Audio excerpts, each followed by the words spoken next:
ಪದೇ ಪದೇ ಅದೇ ನೆನಪಾಗಿ ಮನಸ್ಸಿಗೆ ತುಂಬ ಹಿಂಸೆ ಆಗ್ತಿದೆ. ಆಫೀಸ್ ವಿಷಯನ ಅಲ್ಲೇ ಬಿಟ್ಟು ಬಂದ್ರೆ ಮನೆಯಲ್ಲಿ ನೀನು ಹ್ಯಾಪಿಯಾಗಿರಬಹುದು. ಮನೆ ವಿಷಯನ ಇಲ್ಲೇ ಬಿಟ್ಟು ಹೋದ್ರೆ ಆಫೀಸಲ್ಲೂ ಹ್ಯಾಪಿಯಾಗಿ ವರ್ಕ್ ಮಾಡ್ಬೋದು. ಅರ್ಥ ಆಯ್ತಾ? ಹಾಗೆ ಹೇಗಿರಕ್ಕಾಗತ್ತೆ ಮಮ್ಮಿ? ಇರ್ಬೇಕು ಕಂದ, ಬೇರೆ ದಾರಿ ಇಲ್ಲ. ಓಕೆ ಮಮ್ಮಿ, ಟ್ರೈ ಮಾಡ್ತೀನಿ. ಕಂದ ಅಖಿಲ್, ನಾಳೆ ಪುರೋಹಿತರನ್ನ ಮನೆ ಕರೆಸ್ಬೇಕು ಅಂತ ಇದ್ದೀನಿ. ಯಾಕೆ ಮಮ್ಮಿ? ಅದೇ ಕಂದ, ನಿಮ್ ಶೋಭನಕ್ಕೆ ಮುಹೂರ್ತ ಇಡಿಸ್ಬೇಕು ಅಂತ. ನಿಜ ಹೇಳ್ಬೇಕು ಅಂದ್ರೆ ಆ ಶಾಸ್ತ್ರ ಯಾವತ್ತೋ ನಡಿಬೇಕಿತ್ತು. ಏನೇನೋ ಕಾರಣಗಳಿಂದಾಗಿ ಲೇಟ್ ಆಗೋಯ್ತು. ಮೊನ್ನೆ ನಾನ್ ಕೇಳ್ದಾಗ ಎಕ್ಸಾಮ್ಸ್ ಇದೆ ಅಂತ ಅಂದ್ರಿ. ಈಗ ಅವಳಿಗೆ ಎಕ್ಸಾಮ್ಸ್ ಕೂಡ ಮುಗೀತಲ್ವಾ, ಅದಕ್ಕೆ ಮುಹೂರ್ತ ಇಡ್ಸೋಣ ಅಂತ ಅನ್ಕೋತಾ ಇದ್ದೀನಿ. ಆ ಶಾಸ್ತ್ರನೂ ಮುಗೀತು ಅಂದ್ರೆ ಹಿರಿಯರಾಗಿ ನಮ್ ಕರ್ತವ್ಯ ಮುಗಿಸ್ದ ಹಾಗೆ ಅಲ್ವಾ? ಏನಂತೀಯ? ನಾಳೆ ಪುರೋಹಿತರನ್ನ ಕರ್ಸು ಅಂತೀಯಾ? ಈ ವಿಷಯದಲ್ಲಿ ಶ್ಯಾಮ ಹತ್ರ ಮಾತಾಡ್ದಂಗೆ ನನ್ನ ನಿರ್ಧಾರ ಹೇಳಬಾರ್ದು. ಈಗೇನು ಮಾಡಲಿ, ಏನು ಹೇಳಿ ತಡೀಲಿ? ಬೇಡ ಅಂದರೆ ಮಮ್ಮಿ ತುಂಬ ಫೀಲ್ ಆಗ್ತಾರೆ. ಹೇಗೂ ಶ್ಯಾಮಂಗೆ ನನ್ನ ಮನ್ಸು ಗೊತ್ತಿರೋದ್ರಿಂದ ಪ್ರಾಬ್ಲಮ್ ಏನೂ ಆಗಲ್ಲ ಅನ್ಸುತ್ತೆ. ಸದ್ಯಕ್ಕೆ ಸೈಲೆಂಟ್ ಆಗಿರೋದೇ ಒಳ್ಳೇದು. ಮೌನಂ ಸಮ್ಮತಿ ಲಕ್ಷಣಂ ಅಂತಾರಲ್ವಾ? ಹಾಗಾದ್ರೆ ನಾಳೆನೆ ಪುರೋಹಿತರನ್ನ ಬರೋಕ್ ಹೇಳ್ತೀನಿ.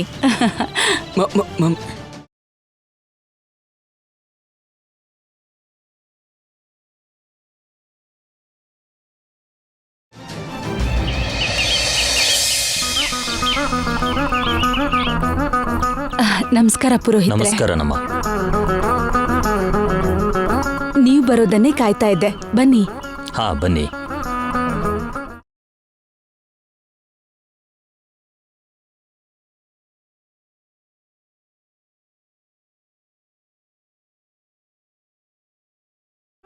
ಅಕ್ಕ, ಏನು ಪುರೋಹಿತರು ಬಂದಿದ್ದಾರೆ? ನಿಂಗ್ ವಿಷಯ ಗೊತ್ತಿಲ್ವಾ? ಯಾವ ವಿಷಯ? ಆ ವಿಷಯ. ಆ ವಿಷಯ ಅಂದ್ರೆ? ಕೂತ್ಕೊಳ್ಳಿ ಕೂತ್ಕೊಳ್ಳಿ. ವೈದೇಹಿ, ಕುಡಿಯೋಕೆ ನೀರ್ ತಗೊಂಡ್ ಬಾಮ್ಮ. ತಂದೆ ಅತ್ತೆ. ಸ್ವಲ್ಪ ಹೊತ್ತಾದ್ರೆ ವಿಷಯ ನಿನ್ಗೆ ಗೊತ್ತಾಗತ್ತೆ.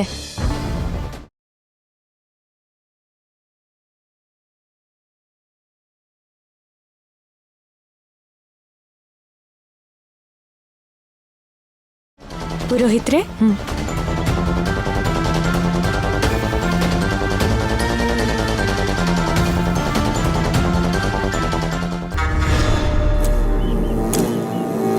ನೀನ್ ತುಂಬಾನೇ ಬುದ್ಧಿವಂತೆ ಶ್ಯಾಮ. ನಿನಗ್ ಬೇಕಾಗಿರೋದನ್ನ ಬಾಯ್ ಬಿಟ್ಟು ಕೇಳಲ್ಲ. ಎದ್ರಿರೋರೆ ಅರ್ಥ ಮಾಡ್ಕೊಂಡು ನಿನಗ್ ಬೇಕಾಗಿರೋದನ್ನ ಏರ್ಪಾಡ್ ಮಾಡೋ ಹಾಗೆ ಮಾಡ್ತೀಯ. ನೀವೇನ್ ಮಾತಾಡ್ತಾ ಇದ್ದೀರೋ ನನ್ಗೆ ಅರ್ಥ ಆಗ್ತಿಲ್ಲ ಅಕ್ಕ. ತುಂಬಾ ಜಾಸ್ತಿ ನಾಟಕ ಮಾಡ್ಬೇಡ. ನಿನ್ ಮುಖನ ನೋಡಿದ್ರೇನೆ ಅಸಹ್ಯ ಪಡ್ಕೋತಿದ್ದ ಅತ್ತೆನ ಚೆನ್ನಾಗೆ ಬುಟ್ಟಿಗೆ ಹಾಕೊಂಡೆ. ತುಂಬಾ ಬೇಗ ಅವ್ರಿಗೆ ಹತ್ರ ಆದೆ. ಮನೆಯಿಂದ ನಿನ್ನನ್ನ ಹೊರಗಡೆ ಕಳಿಸೋ ಮುಹೂರ್ತ ಯಾವಾಗ ಬರುತ್ತೋ ಅಂತ ಕಾಯ್ತಿದ್ದ ಅತ್ತೇನೆ ಈಗ ಮುಂದೆ ನಿಂತು ನಿಮ್ಮ ಶೋಭನಕ್ಕೆ ಮುಹೂರ್ತ ಇಡೋ ಹಾಗೆ ಮಾಡಿದ್ಯಾ.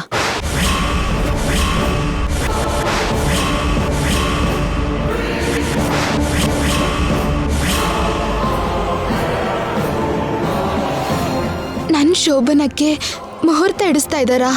ಮತ್ತೆ ನೀನು ನನ್ ಶೋಭನಕ್ಕೆ ಇಡಿಸ್ತಾರಾ?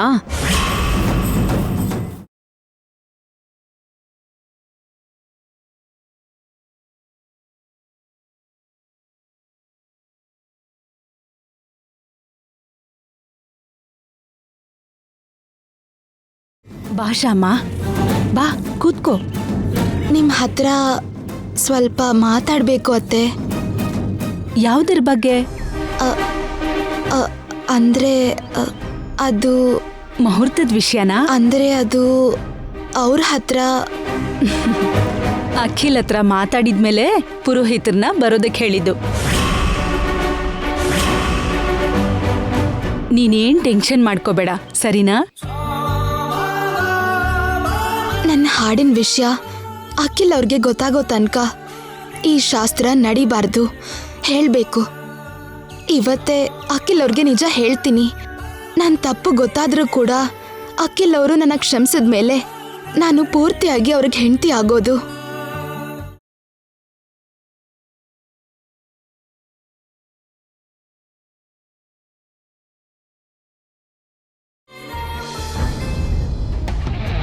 ಅವರ ಜಾತಕದ ಪ್ರಕಾರ ಮಾಘ ಮಾಸದಲ್ಲಿ ಒಳ್ಳೆ ಮುಹೂರ್ತ ಇದೆಯಮ್ಮ. ಹೌದಾ? ಹಾಗಾದ್ರೆ ಒಳ್ಳೆ ಮುಹೂರ್ತನೇ ನೋಡಿ ಹೇಳಿ. ಆಗ್ಲಿ ಅಮ್ಮ. ಮಾಘ ಮಾಸ ಅಂದ್ರೆ ಇನ್ನೂ ತುಂಬಾನೇ ಟೈಮ್ ಇದೆ. ಇಷ್ಟು ಟೈಮ್ ಸಾಕು ನನಗೆ ಶ್ಯಾಮನ್ನ ಅಖಿಲ್ನ ದೂರ ಮಾಡೋದಕ್ಕೆ, ಶ್ಯಾಮನ್ನ ಈ ಮನೆಯಿಂದ ಹೊರ ಕಳಿಸೋದಕ್ಕೆ, ಈ ಮನೆಯವರನ್ನ ನನ್ನ ಕಂಟ್ರೋಲಿಗೆ ತಗೊಳ್ಳೋದಕ್ಕೆ ಸಾಕು.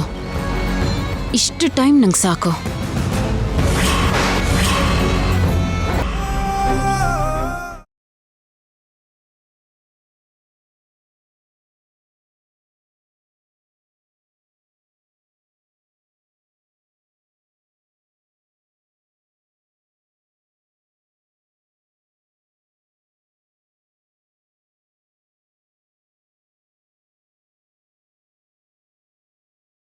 ಹಾಡಿನ ನಿಜ ಅಖಿಲ್ ಅವ್ರಿಗೆ ಗೊತ್ತಾಗೋವರೆಗೂ, ಅವ್ರು ನನ್ನ ಕ್ಷಮಿಸೋವರೆಗೂ ನಾನಾಗ್ಲಿ ನನ್ನ ಮನ್ಸಾಗ್ಲಿ ಅವ್ರಿಗೆ ಹತ್ರ ಆಗ್ಬಾರ್ದು.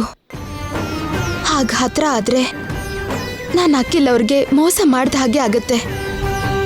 ನಾಳೆ ಹಾಡಿನ ವಿಷಯ ತಿಳಿದ್ಮೇಲೆ ಅಖಿಲ್ ಅವರು ನನ್ನ ಕ್ಷಮಿಸದೇ ಇದ್ರೆ, ಅಖಿಲ್ ಅವರಿಂದ ದೂರ ಆಗೋ ಪರಿಸ್ಥಿತಿ ಬಂದ್ರೆ ಇನ್ನು ಜೀವನ ಪೂರ್ತಿ ಇಬ್ರು ನೊಂದ್ಕೋಬೇಕಾಗತ್ತೆ.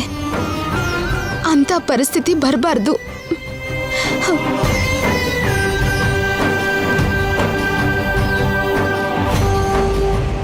ಮಾರ್ಗಕ್ಕೆ ಕಾರ್ಯ, ಮಾರ್ಗಶಿರಕ್ಕೆ ಮಗು. ಶ್ಯಾಮ, ಏನಾಯ್ತು? ಈ ಕಣ್ಣೀರ್ ಯಾಕೆ?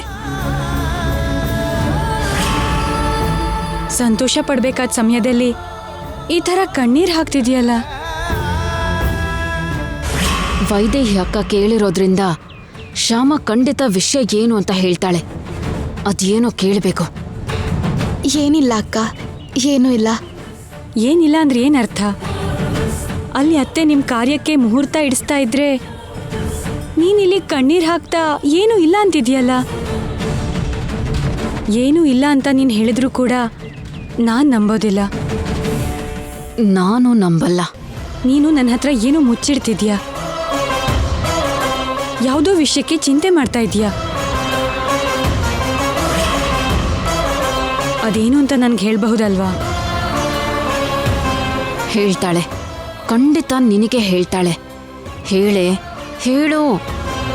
ಹೇಳು ಶ್ಯಾಮ, ನನ್ನ ಹತ್ರ ಹೇಳೋಕೆ ನಿನ್ಗೆ ಹಿಂಜರಿಕೆ ಯಾಕೆ?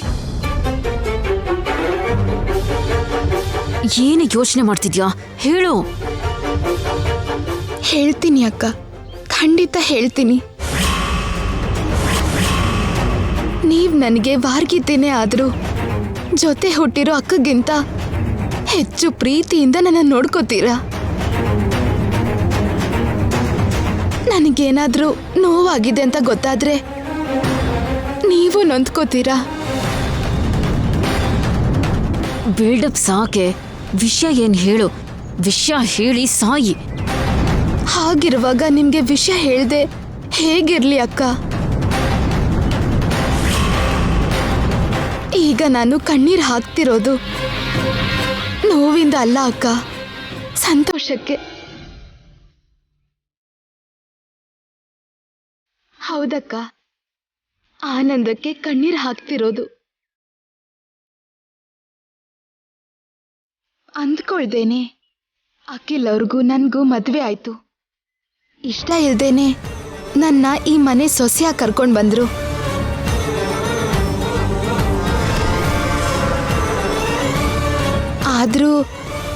ನಿಧಾನವಾಗಿ ಎಲ್ರೂ ನನ್ನ ಈ ಮನೆ ಸೊಸೆಯಾಗಿ ಒಪ್ಕೊಂಡ್ರು. ಓದು ಬರಹ ಬರ್ದಿರೋ ನನ್ಗೆ ವಿದ್ಯೆ ಕೊಟ್ರು.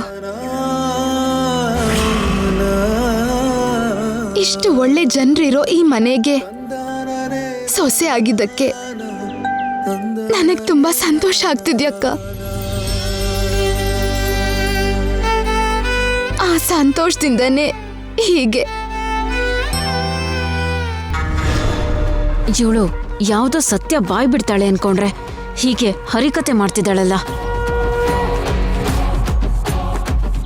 ಛೇ, ನೀನ್ ಹೀಗ್ ಮಾತಾಡಿದ್ರೆ ಅವಳು ನಂಬ್ತಾಳೇನೋ, ಆದ್ರೆ ನಾನ್ ನಂಬಲ್ಲ. ನೋಡ್ತಿರು, ಆದಷ್ಟು ಬೇಗ ನಿನ್ ಸತ್ಯನ ಹೊರಗೆಳೆದು ನಿನ್ನ ಈ ಮನೆಯಿಂದ ಹೊರಗೆ ಕಳಿಸ್ತೀನಿ. ಹುಚ್ಚುಡ್ಗಿ, ನೀನು ಈ ಮನೆ ಸೊಸೆ ಆಗೋದು ನಿನ್ ಕೃಷ್ಣ ನಿನಗೆ ಕೊಟ್ಟಿರೋ ಅದೃಷ್ಟ. ಅದೃಷ್ಟನೋ ದುರಾದೃಷ್ಟನೋ ಅನ್ನೋದು ಅಖಿಲ್ ಅವ್ರಿಗೆ ನಿಜ ಹೇಳಿದ್ಮೇಲೆ ಗೊತ್ತಾಗತ್ತೆ ಅಕ್ಕ. ಹೇಳ್ಬಿಡ್ತೀನಿ, ಇವತ್ತು ಯಾವುದೇ ಪರಿಸ್ಥಿತಿಯಲ್ಲೂ ಅಖಿಲ್ ಅವ್ರಿಗೆ ನಿಜ ಹೇಳಬೇಕು.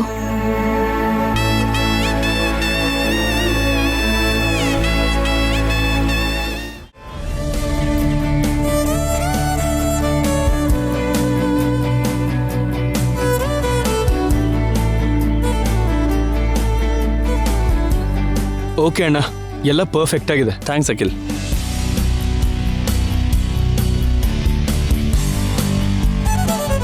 ಅಖಿಲ್, ಹಾಂ, ಏನಣ್ಣ? ನಾನೇನೋ ಒಂದು ಕೇಳ್ತೀನಿ, ನಿಜ ಹೇಳ್ತೀಯಾ? ಸುಳ್ಳು ಹೇಳೋ ಅಗತ್ಯ ಏನಿದೆಯಣ್ಣ? ನಿಜ ಮುಚ್ಚಿಡೋದು ಅಂದರೆ ಸುಳ್ಳು ಹೇಳಿದಾಗೆ ಅಲ್ವಾ? ಕೆಲವು ವಿಷಯದಲ್ಲಿ ಕೆಲವು ನಿಜಾನ ಎಲ್ಲರ ಹತ್ರ ಹೇಳ್ಕೊಳಕ್ಕೆ ಇಷ್ಟ ಇಲ್ಲದೆ ಹಾಗೆ ಕೆಲವು ಸಾರಿ ಸೈಲೆಂಟ್ ಆಗಿರಬೇಕಾಗತ್ತೆ. ಅದು ಕೂಡ ಸುಳ್ಳು ಹೇಳ್ದ ಹಾಗೆ ಅಲ್ವಾ ಅನ್ನೋದು ನನ್ನ ಉದ್ದೇಶ. ಆ ಥರದ ಸುಳ್ಳುಗಳನ್ನ ನಾನೇನು ಹೇಳೋದಿಲ್ಲ ಬಿಡು. ವಿಷಯ ಏನು ಅಂತ ಹೇಳು. ಏನಿಲ್ಲ ಕಣೋ, ಐಶ್ವರ್ಯ ಅಲ್ಲಿ ನನಗಿಷ್ಟ ಆಗಿರೋ ಕ್ವಾಲಿಟೀಸು ಕಡಿಮೆ, ಹಿಡಿಸ್ದಿರೋ ಕ್ವಾಲಿಟೀಸೇ ತುಂಬ ಹೆಚ್ಚಾಗಿದೆ. ಹಾಗೆ ನನಗಿಷ್ಟ ಆಗದಿರೋ ಕ್ವಾಲಿಟೀಸು ಐಶ್ವರ್ಯ ಎಷ್ಟೇ ಇದ್ರೂ ಕೂಡ ನಾನು ಅವಳನ್ನ ಹೆಂಡತಿಯಾಗಿ ಆಕ್ಸೆಪ್ಟ್ ಮಾಡಿದ್ದೀನಿ. ಹಾಗೆ ಶ್ಯಾಮನಲ್ಲೂ ಕೂಡ ನಿನಗಿಷ್ಟ ಆಗ್ತಿರೋ ಕ್ವಾಲಿಟೀಸ್ ಏನಾದರೂ ಇದ್ರೆ ನೀನು ಕೂಡ ಶ್ಯಾಮನ್ನ ಆಕ್ಸೆಪ್ಟ್ ಮಾಡ್ತೀಯಾ?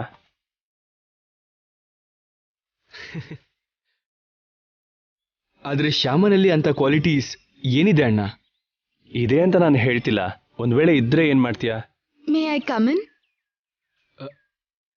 ಎಸ್, ಕಮ್ ಇನ್.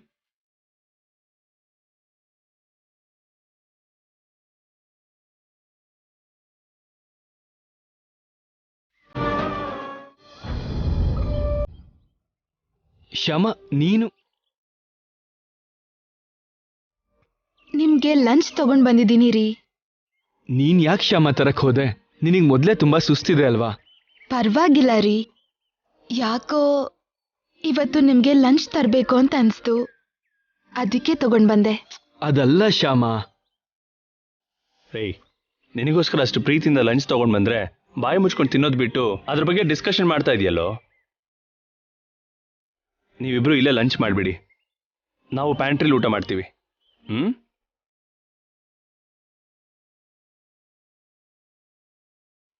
ಬಡಿಸ್ತೀನಿ, ಊಟ ಮಾಡ್ತೀರಾ ರೀ?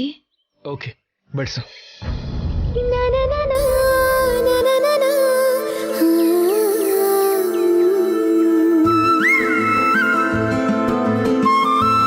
ನೀನು ಕೂಡ ತಿನ್ಬೋದಲ್ಲ ಶ್ಯಾಮ? ನನ್ಗೆ ಯಾಕೋ ಹಸುವಾಗ್ತಿಲ್ಲ ರೀ, ಲೇಟಾಗಿ ತಿಂಡಿ ತಿಂದೆ. ಮನೆಗೆ ಹೋಗಿ ಮಾಡ್ತೀನಿ, ನೀವು ಊಟ ಮಾಡಿ.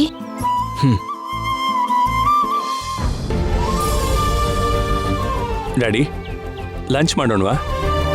ಅಖಿಲ್ ವರ್ಕ್ ಮುಗೀತಾ? ಹಾಂ, ಮುಗೀತು ಡ್ಯಾಡಿ. ಆದರೆ ಅವನಿಗೆ ಅಂತ ಶ್ಯಾಮ ಊಟ ತಂದಿದ್ದಾಳೆ. ಅವರು ಕ್ಯಾಬಿನಲ್ಲೇ ಊಟ ಮಾಡ್ತಾ ಇದ್ದಾರೆ. ಏನು, ಶ್ಯಾಮ ಲಂಚ್ ತಂದಿದ್ದಾಳ? ಹೌದು ಡ್ಯಾಡಿ.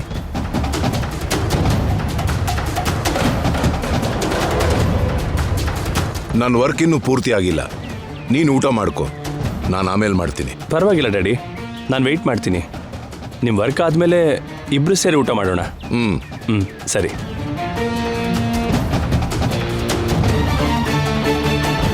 ಯಾವತ್ತೂ ಇಲ್ದಿರೋದು ಶ್ಯಾಮ ಕ್ಯಾರಿಯರ್ ತಗೊಂಡು ಆಫೀಸ್ಗೆ ಬರೋದು ಅಂದ್ರೆ ಏನು? ಒಂದು ವೇಳೆ ಹಾಡಿನ ವಿಷಯ ಹೇಳೋದಕ್ಕೆ ಲಂಚ್ ನೆಪ ಮಾಡ್ಕೊಂಡು ಬಂದಿದ್ದಾಳ? ಸ್ವಲ್ಪ ಸಾಂಬಾರ್ ಹಾಕ್ಲಾ? ಸರಿ.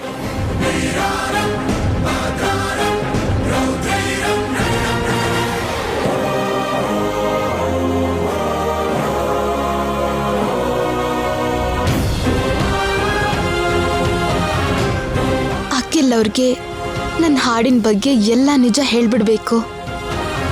ಅದಕ್ಕೆ ಇದೇ ಸರಿಯಾದ ಸಮಯ.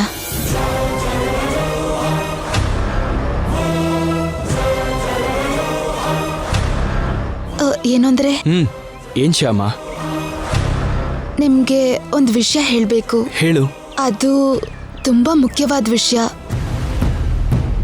ನಿಜ ಏನು ಅಂದ್ರೆ, ಈ ವಿಷಯ ನಾನು ಯಾವತ್ತೋ ಹೇಳ್ಬೇಕಿತ್ತು, ಆದ್ರೆ ಹೇಳೋಕ್ಕಾಗ್ಲಿಲ್ಲ. ಮುಜುಗರ ಪಟ್ಕೊಂಡು ಹೇಳಲಿಲ್ವಾ? ಆದ್ರೆ ನನ್ನ ಹತ್ರ ಏನು ಮುಜುಗರ ನಿನಗೆ?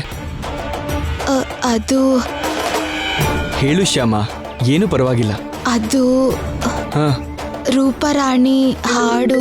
ಹಾ ಒಂದು ನಿಮಿಷ, ಡ್ಯಾಡಿ ಫೋನ್ ಮಾಡ್ತಿದ್ದಾರೆ. Hello daddy. ಅಖಿಲ್, ನಮ್ಮ ಮಾರ್ಕೆಟಿಂಗ್ಗೆ ಸಂಬಂಧಪಟ್ಟ ಒಂದು ಮುಖ್ಯವಾದ ವಿಷಯನ ನಿನ್ನ ಹತ್ರ ಮಾತಾಡಬೇಕು. ಅರ್ಜೆಂಟಾಗಿ ಕಾನ್ಫರೆನ್ಸ್ ರೂಮಿಗೆ ಬಾ. ಓಕೆ ಡ್ಯಾಡಿ, ಇವಾಗಲೇ ಬರ್ತಿದ್ದೀನಿ. ಶ್ಯಾಮ, ಏನೋ ಅರ್ಜೆಂಟಾಗಿ ಮಾತಾಡ್ಬೇಕಂತೆ. ಡ್ಯಾಡಿ ಕರೀತಾ ಇದ್ದಾರೆ, ನೀನು ಹುಷಾರಾಗಿ ಮನೆಗೆ ಹೋಗು. ರೀ, ಹಾಂ, ಇವಾಗ ನೀನು ನನಗೆ ಹೇಳಬೇಕಂತಿದ್ದು ಹಾಡಿನ ವಿಷಯ ತಾನೆ? ಅದೇ ರೂಪಾರಾಣಿ ಹಾಡಿನ ವಿಷಯ ತಾನೆ ಹೇಳಬೇಕು ಅಂತಿದ್ದು? ಆ ವಿಷಯಕ್ಕೆ ಇಷ್ಟೊಂದು ಟೆನ್ಷನ್ ಯಾಕೆ ಶ್ಯಾಮ? ಟೆನ್ಷನ್ ಮಾಡ್ಕೋಬೇಡ. ಆ ಕೃಷ್ಣನ ದಯೆಯಿಂದ ರೂಪಾರಾಣಿ ಆರೋಗ್ಯ ಸರಿ ಹೋಗುತ್ತೆ. ಮತ್ತೆ ರೂಪಾರಾಣಿ ಹಾಡೋ ಹಾಗೆ ಆಗ್ತಾಳೆ, ಸರಿನಾ? ಅದ್ರ ಬಗ್ಗೆ ನೀನೇನು ಟೆನ್ಷನ್ ಮಾಡ್ಕೋಬೇಡ, ಓಕೆ? ಡ್ಯಾಡಿ ನನಗೋಸ್ಕರ ವೆಯ್ಟ್ ಮಾಡ್ತಿರ್ತಾರೆ. ಬರ್ತೀನಿ. ಏನಂದ್ರೆ ನಾನು ಆಫೀಸಿಗೆ ಬಂದಿರೋದು ಗೊತ್ತಾಗಿ ಮಾವನೇ ಅಖಿಲ್ ಅವ್ರನ್ನ ಕರೆದಿರ್ತಾರಾ?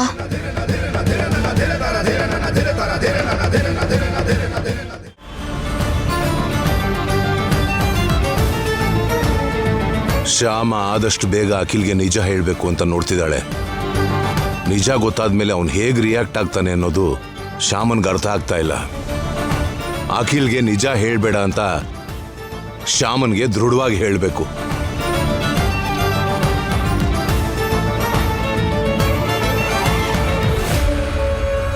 ಒಂದು ನಿಮಿಷ ಇರಿ ಮೇಡಮ್. ಸರ್.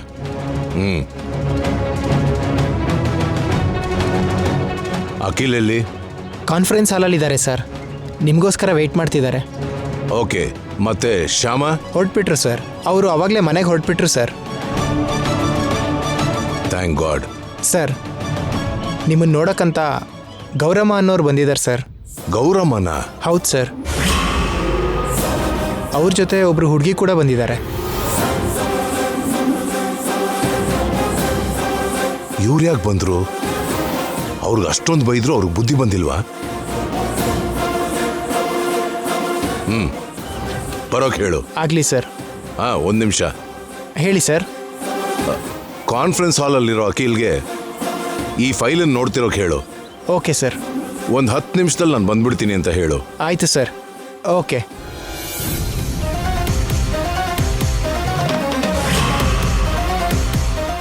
ಗೌರಮ್ಮ ಮತ್ತೆ ರೂಪ ನನ್ನ ಹುಡ್ಕೊಂಡು ಆಫೀಸ್ವರೆಗೂ ಯಾಕೆ ಬಂದಿದ್ದಾರೆ? ಮನೆಗೆ ಬಂದರೆ ಅವ್ರ ವ್ಯವಹಾರ ಎಲ್ರಿಗೂ ಗೊತ್ತಾಗುತ್ತೆ ಅಂತ ಇಲ್ಲಿಗೆ ಬಂದಿರಬಹುದಾ?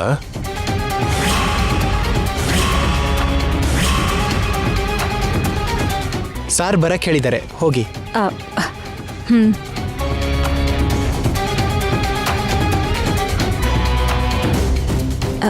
ನಮಸ್ಕಾರ ಅಣ್ಣ. ಅದೆಲ್ಲ ಏನು ಬೇಡ, ಬಂದ ಕೆಲಸ ಏನು ಅಂತ ಹೇಳು. ರೂಪಾರಾಣಿಗೆ ಒಳ್ಳೆ ಸಂಬಂಧ ಬಂದಿದೆ. ಒಳ್ಳೇದು, ಶುಭವಾರ್ತೆ. ರೂಪಾರಾಣಿ, ಕಂಗ್ರ್ಯಾಚುಲೇಷನ್ಸ್. ಆದ್ರೆ ಆ ಮದುವೆಯವ್ರ ಹತ್ರನೂ ಮೋಸ ಮಾಡದೆ ನಿಯತ್ತಾಗಿರಿ. ಸರಿ ಅಣ್ಣ, ಆದ್ರೆ ನಿಶ್ಚಿತಾರ್ಥಕ್ಕೆ ರೂಪಾರಾಣಿ ಹಾಡಬೇಕು ಅಂತ ಅವರು ಕಂಡೀಷನ್ ಹಾಕಿದ್ದಾರೆ. ಅದಕ್ಕೆ ಅವತ್ತೊಂದು ದಿನ ಶ್ಯಾಮನ ಹಾಡಕ್ಕೆ ಕಳ್ಸಿದ್ರೆ